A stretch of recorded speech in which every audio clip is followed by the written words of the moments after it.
So, hello dear students, welcome to a new live session of CBSE.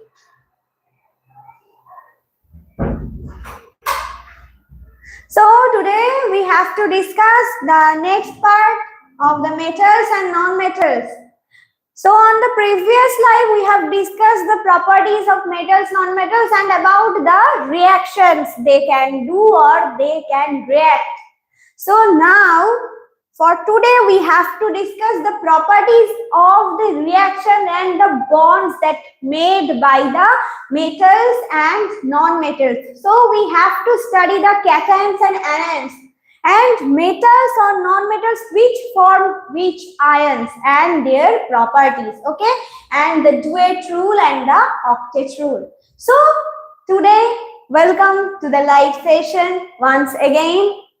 And do subscribe our YouTube channel Eduins CBSE if you are a new member. Okay, so let's start the live. So now today we discuss about how do metals and non-metals react and the nature of their reaction and the bond they make. Okay, so at first we have to know why they react. And some metals, that's not metals, noble gases, which are inactive. So inactive, why they are inactive? Why they not react with each other or any other metal or non-metal? So today we will discuss the things. Okay. So at first we have one question in the smart board: why noble gases are inactive? So this is an important question. Okay, why? So we have to know it. Okay. So anyone from you guys know the periodic table and the metal and non-metal sections, that group that contains metal, the group that contains non-metals? Do you remember it? Anyone?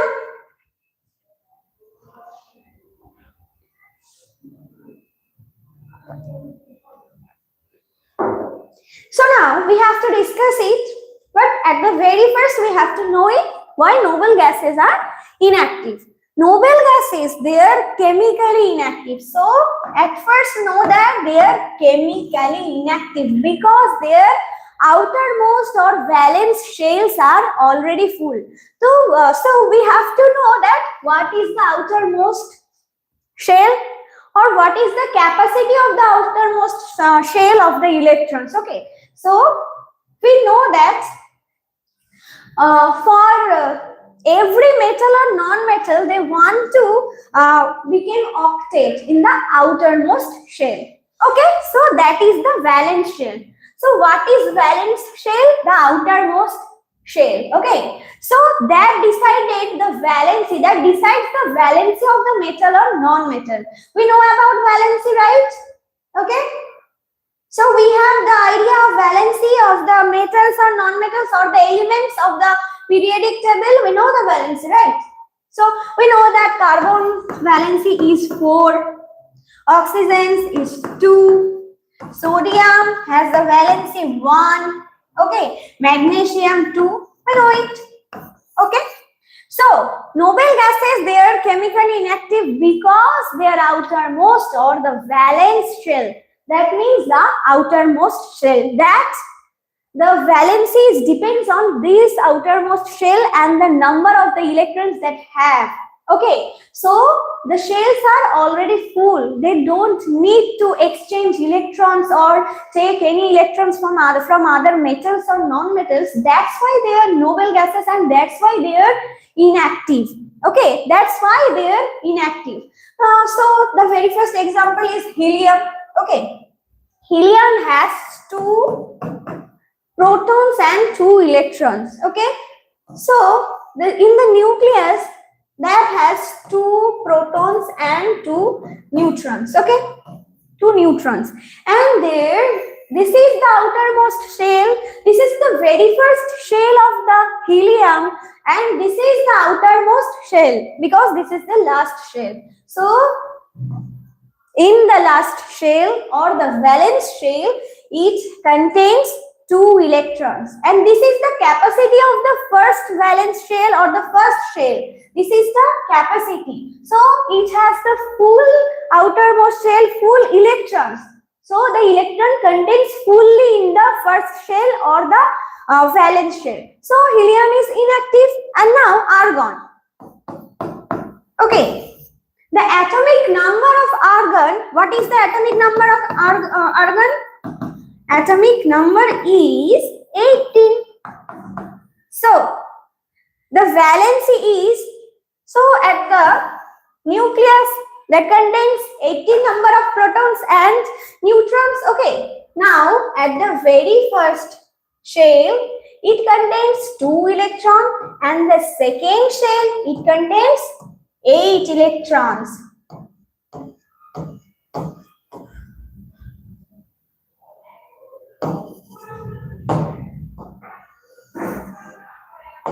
Okay. So at the first shell it contains 2 electrons, and in the second shell it contains 8. And the last shell, in the last shell, there is also the number of 8 electrons. So, this is full. Okay, this is already full. So, it doesn't want to take any electrons or give any electrons to other metals or non-metals or other elements. So, this is inactive. Okay, this is inactive. So, why the metals and non-metals do reactions and the nature of their reactions? To fulfill the outermost shell. To fulfill the outermost shell.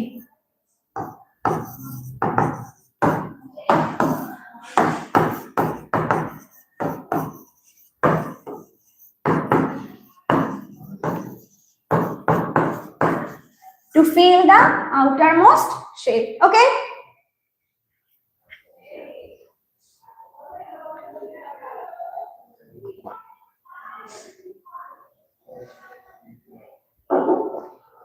Okay, do you have any doubt till now?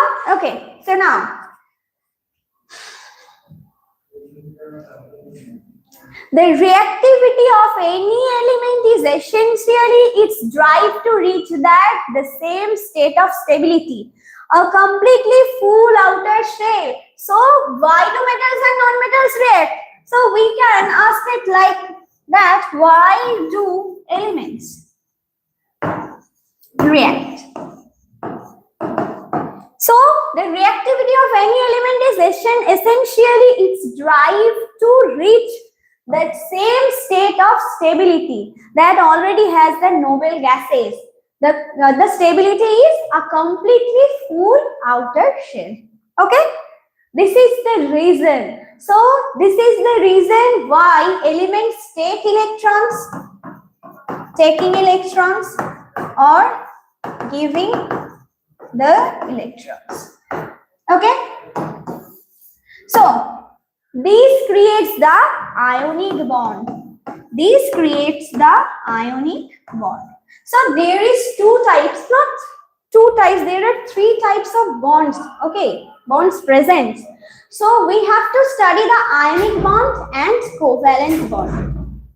So for now we have to discuss about this kind of bond, that is ionic bond. Okay, get it?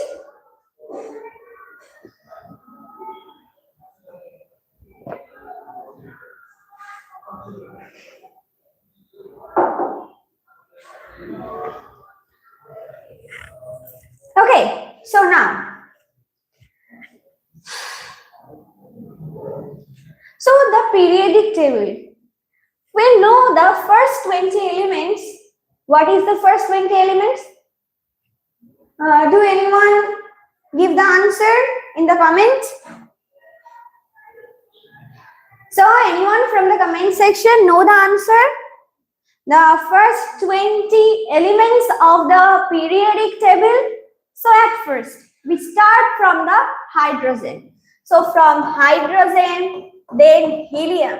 This is according to its atomic number. So hydrogen has the atomic number 1, then helium, then lithium, then beryllium, then boron, then carbon, then nitrogen, then oxygen, fluorine, neon, okay, sodium, okay, then sodium, magnesium, aluminium, okay, silicon, phosphorus, sulfur, okay, then chlorine, argon, potassium and calcium.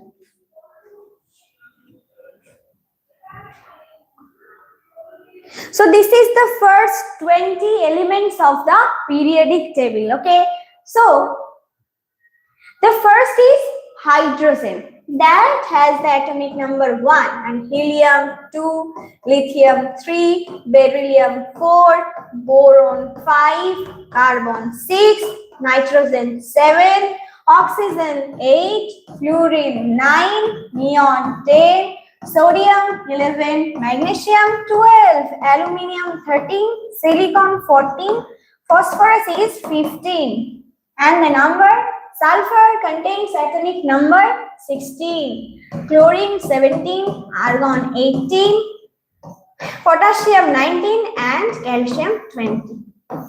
So the electronic distribution. So the electron distribution of this series. So there is a flickering of light. Okay. So we have to adjust the screen. Okay. I think now it's clear to all of you. Okay.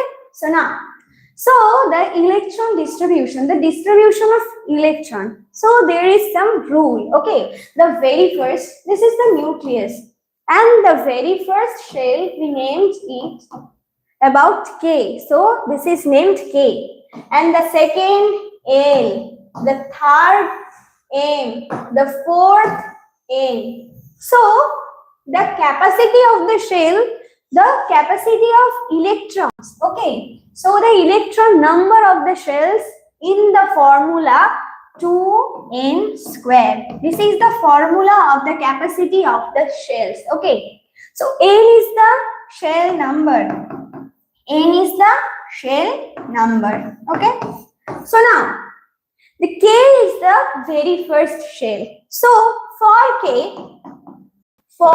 K, n is equal to 1. So to put the value in the 2n square equation, so n is 1. So 2 into 1 square is 2 into 1, 2. So the capacity of very first shell or very first orbital is 2. Okay. So this is the capacity of the very first orbital. Now for the second orbital or the second shell. So for n is equal to, for L. For L, n is equal to 2. So the formula is 2n square. So 2 into 2 square. So this is 4 and 8. This is the second shell's capacity. So now for L, then for M. So what about M?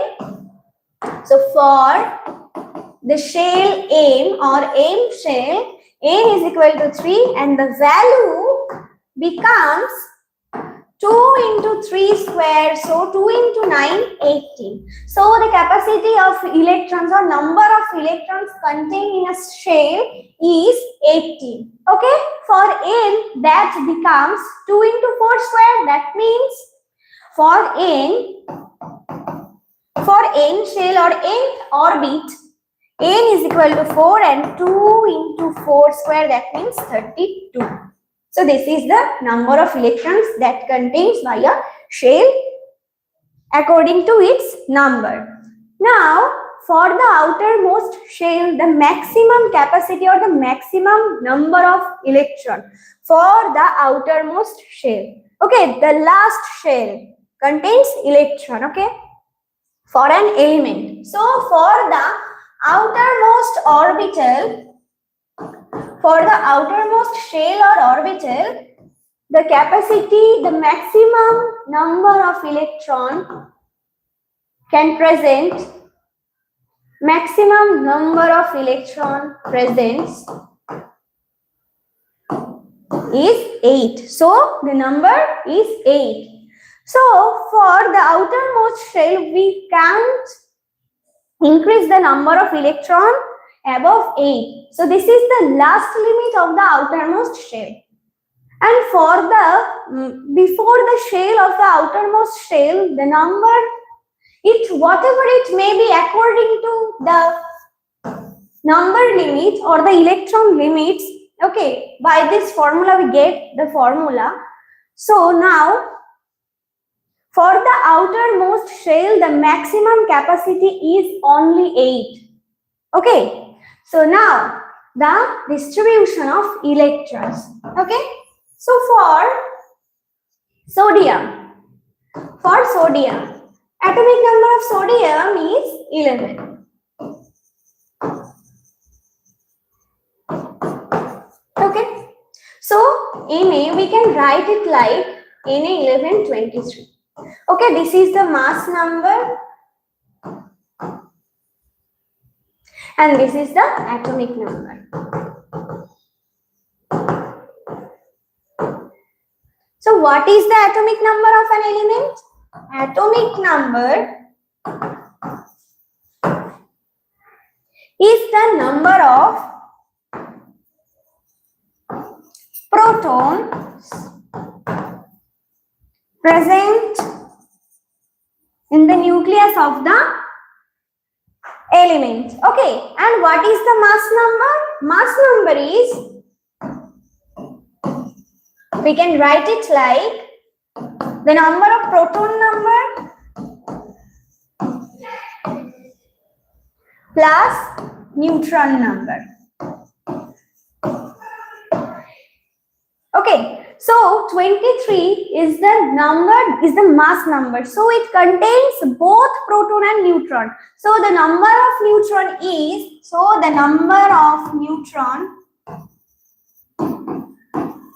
in sodium element is 23 minus proton number. This is the proton and neutron number together, both the numbers, and this is only the proton number. So we can get the neutron number by substituting the, by subtracting the protons number from the mass number. So 12 is the number of neutron. Okay, so the neutron number is 12. Okay, so for this we can draw this distribution. So sodium contains 11 protons and 12 neutrons in the nucleus. And for the first shell, the number of electron is 2 because it's the capacity. Okay, 2. So in the K, this number is 2. So for the second or the L shell, there is proton number 8. Electron number 8. So 1, 2, 3, 4, 5, 6, 7, 8. So 2 plus 8 is 10. So there we put 10 electrons in these two shells. Okay.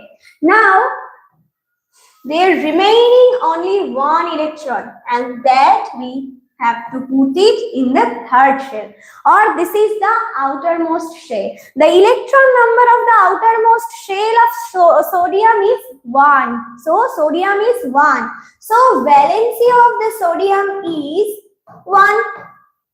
And if the sodium element wants to become inactive or stable, so it has to discharge the electron from the outermost shell. So the second shell becomes its outermost shell that contains fully 8 number of electrons, and this becomes a type of noble gas, just like neon. So it contains only 2 plus 8, 10 number of electrons, and it becomes like the neon. The electron configuration becomes like the neon's electron configuration, and it's become the inert gas like structure.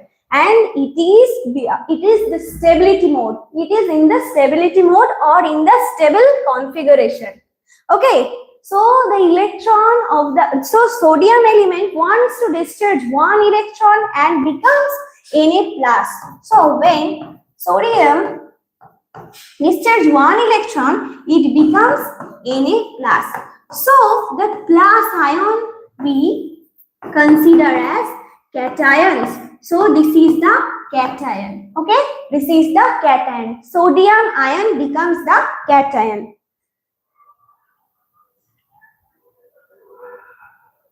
So Tanmay, this is the class of CBSE board. Okay, so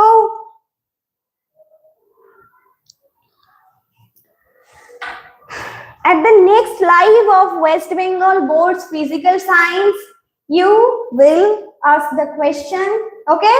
Then you can ask the question, okay? For today, this is the CBSE Board Science class, okay?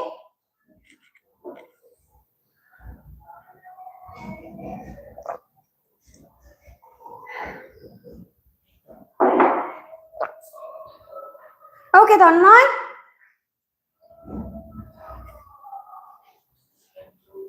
So this is the sodium ion and for the chlorine. So now for the chlorine, what will be its electron configuration? So let's see.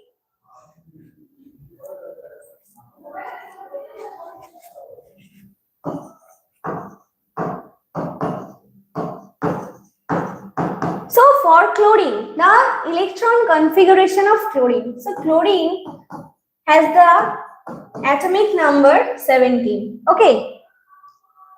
So now 17 Cl35.5, but we can take it approximately 35. So now this is the nucleus of chlorine. Okay. Now this contains 17 number of electrons. So at the very first,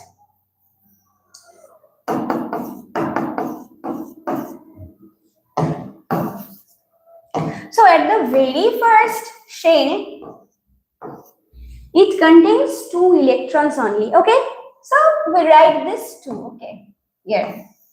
Now for the second shell, we can put it 8 electrons here, right?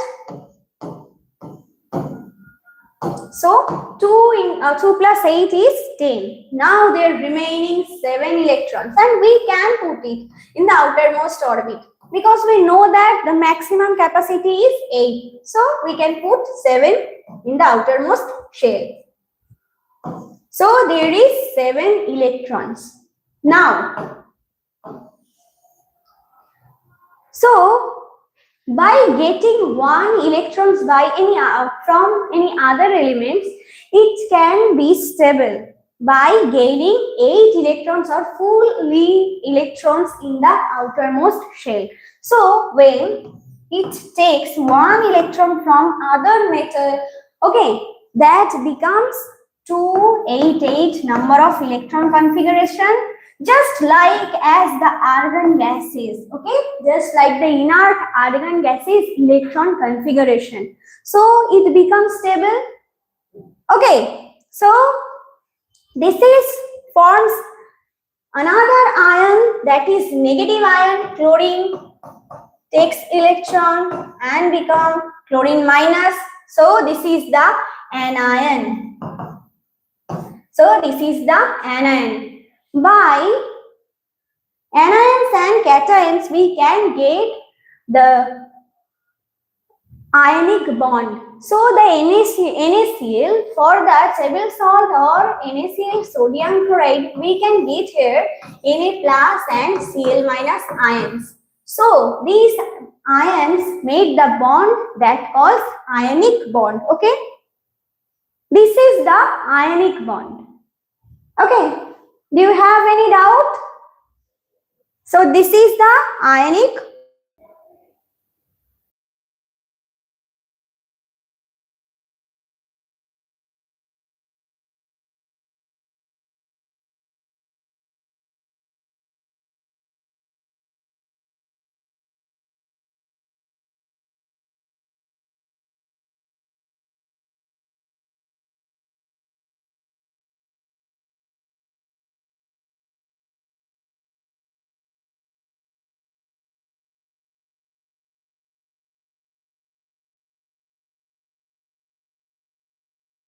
So, okay, that's okay for you. So now, sodium, it has only one electron in its outermost shell, the mth shell. Okay.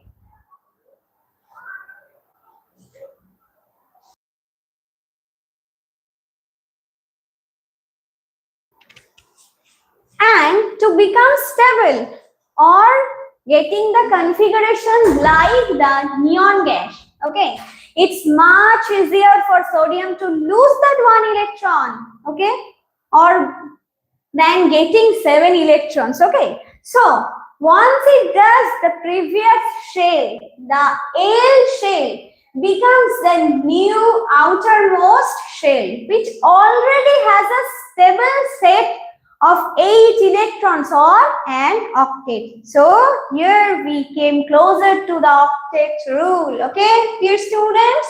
So now, because the nucleus still contains 11 positive protons, but now only has 10 negative electrons, the atoms gain a net positive charge, okay? So turning it into a sodium cation. Now for the chlorine, conversely, chlorine has 7 electrons in its outermost shell. Okay, instead of losing 7, it is much easier or much more efficient for chlorine to gain 1 electron to complete its octet. So it becomes as anions. Okay, so negative ions we call them as anions. Okay, anions are negatively charged ions, and cations are the positively charged ions. Okay, so Na plus is cation and Cl minus is anion, and Mg2 plus is cation and H sulfur 2 minus is anion. Okay, so that's how the ionic bond works. Now the octet rule, okay, the octet rule. It's important to know the octet rule. So, what is the octet rule or the statement of the octet rule? Atoms achieve this stable state by gaining, losing or sharing electrons. So, gaining and losing is the part of ionic bond making. And the sharing is for the covalent bond. Okay. And sharing, by sharing electrons, okay, the carbon made compounds, okay, the carbonic compounds made by sharing electrons. Okay, so for us the ionic bond is important. So we have to discuss this only. Atoms achieve this stable state by gaining or losing or sharing electrons through chemical bonding. For example, in the formation of sodium chloride, sodium loses an electron to reach a stable state, while chlorine gains the electron to complete its own. So the compound NaCl or the table salt or the sodium chloride.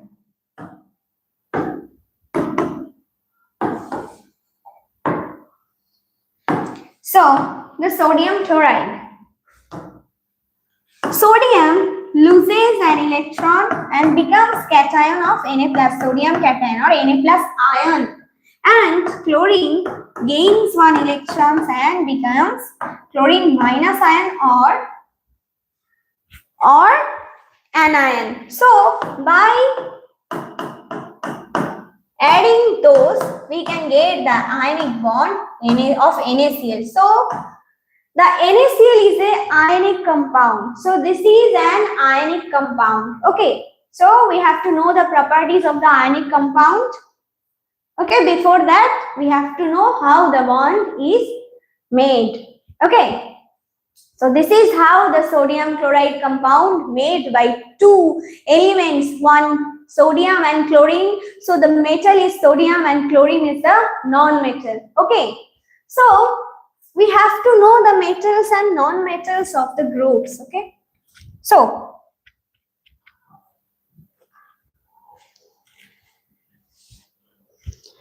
hydrogen, helium. lithium, beryllium, boron, carbon. So, lithium is metal, sodium is metal, magnesium, aluminium, those all are metal.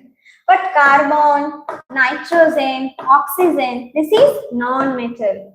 So this is non-metallic, okay, and this is the metals. Those are metals and those are non-metals. We have to know it, okay. So the metals made the cations and the non-metals becomes the anions of the ionic compound or the ionic bond. Okay, so now the octet rule. We know the octet rule, but for all the elements, the octet rule doesn't. Okay, so we have to know the duet rule or the violation of octet rule. So the minor violation or exception is the duet rule. And for which metal this duet rule is applicable? For which metal? Lithium. And non-metal? Hydrogen. So for those who are closer to the inert gas helium in the periodic table, who are closer to the inert gas helium, okay? So lithium and hydrogen, they follow the duet rule, not the octet rule, okay? Because the outermost shell of those two elements is the first shell. So that has the capacity of only 2 electrons, okay? Okay, and lithium has 2 shells, okay? And the outermost shell contains only 1 electron. So if it lose 1 electron, it can become like the helium gas. Okay, the electron configuration of the lithium becomes as like the electron configuration of the nearest noble gas or inert gas helium. So they follow the duet rule. So for helium, lithium, beryllium, the duet rule is applicable. And what is the duet rule? So the duet rule is, okay, a minor violation or exception is the duet rule, which applies to hydrogen, helium, and lithium. These atoms are stable with only 2 electrons because their outermost shell can only hold a maximum of 2. As I told you, okay. So I think there is no doubt. Now, the properties of ionic compounds. So we have studied the ionic compounds and how it makes. Okay, now the physical nature. At the very first, we have to study the physical nature of the ionic compound. And what is it? So ionic compounds are hard and brittle solids. The strong force of attraction, because the ionic attraction force, the ionic bond has the attraction force. Okay, this is the strong force. So the compounds are hard and brittle. Okay, the strong force of attraction between the positive and negative ion makes them rigid. However, they are brittle because when pressure is applied, similar charged ions may align and repel each other, causing the crystal to shatter. Okay, example, common salt, that is sodium chloride. Crystal breaks easily into smaller grains when crushed. So this is a brittle solid. Okay. Now, the second one, high melting and boiling point. It's the same reason. The reason behind the higher melting and boiling point is the same reason, the strong interionic attraction force. These compounds require a massive amount of energy to break the strong interionic attraction. As a result, they have very high melting and boiling points compared to covalent compounds. Covalent compounds are made by sharing electrons. And the example is carbonic compounds. Okay. So the example of high melting and boiling points is the sodium chloride has a melting point of approximately 801 degrees Celsius. Okay. Now the next, solubility. Ionic compounds are generally soluble. Okay. In polar solvents, we know the polar solvents? Water is the polar solvent. Polar solvent. Okay, like water, but insoluble in non-polar solvents or the covalent compound solutions like kerosene or petrol. Water molecules surrounded individual ions, pulling them out of the crystal lattice. So the lattice Na plus, Cl minus, Cl minus, Na plus. So that's how the lattice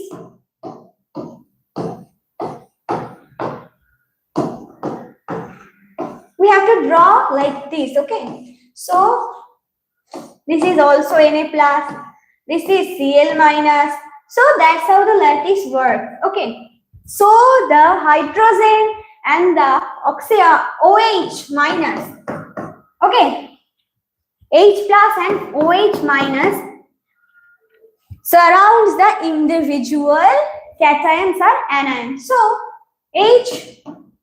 OH minus surrounds Na plus and H plus surrounds Cl minus. So that's how the bonds can be broken. So that's pulling them out of the crystal lattice and it dissolved. So magnesium chloride dissolves easily in water but stays solid in oil. Okay, this is the reason for the solubility. Okay, now the next. Conduction of electricity. So the last point is conduction of electricity. Solid state, they do not, for the solid state, so the ionic bonds or the ionic compounds in solid state, in their solid state, they do not conduct electricity because the ions are fixed in a rigid structure or that is the lattice and cannot move. So ions conduct the electricity. Okay, so there is no single ion that can conduct because they are in the structure or they are in the present in the lattice form. Okay, in the molten or aqueous state, when melted or dissolved in water, the ions becomes free to move. So these mobile ions act as charge carriers, allowing the substance to conduct electricity. So what is the example? A solution of copper sulfate in the water will readily conduct an electric current. Okay, so this is the conduction of electricity of the ionic compound, and we know that covalent compounds are not conductive in nature. Okay, so that's all for today, the properties of ionic compound. Okay, so I think there's no doubt. So that's all for today.